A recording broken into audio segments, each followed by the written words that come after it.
Histoire de Rosa Parks.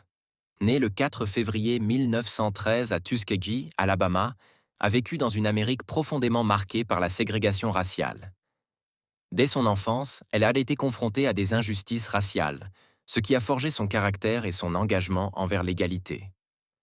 Dans les années 1950, les lois de Jim Crow imposaient une ségrégation stricte entre Noirs et Blancs dans le sud des États-Unis.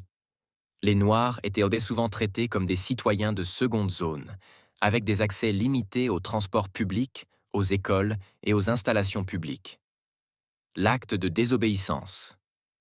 Le 1er décembre 1955, à Montgomery Parks, employé de la NAACP, National Association for the Advancement of Colored People, monte dans un bus. Lorsqu'un passager blanc demande à ce qu'elle cède sa place, elle refuse, déclarant qu'elle ne veut plus être traitée comme une citoyenne inférieure. Son arrestation est immédiate, mais cet acte de courage devient le catalyseur d'un mouvement. Le boycott des bus. Son arrestation déclenche le boycott des bus de Montgomery, un mouvement organisé par des leaders noirs de la communauté, dont Martin Luther King Jr. Ce boycott, qui dure 381 jours, mobilise des milliers de Noirs qui choisissent de marcher ou de trouver d'autres moyens de transport. La solidarité de la communauté est remarquable, et les tensions montent entre les partisans du boycott et les autorités. La décision de la Cour suprême.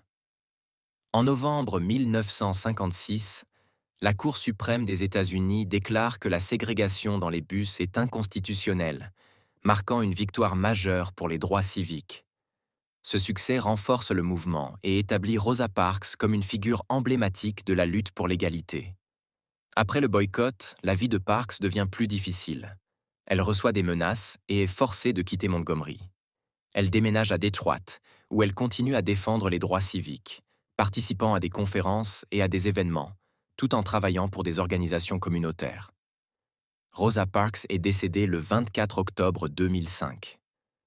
Son courage et son engagement ont laissé un héritage durable. Elle est souvent citée comme une inspiration pour les luttes contre l'injustice et l'oppression à travers le monde.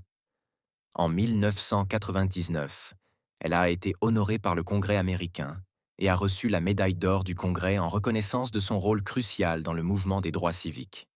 Son histoire demeure un symbole puissant de résistance face à l'injustice et continue d'inspirer les générations dans leur quête d'égalité et de justice sociale.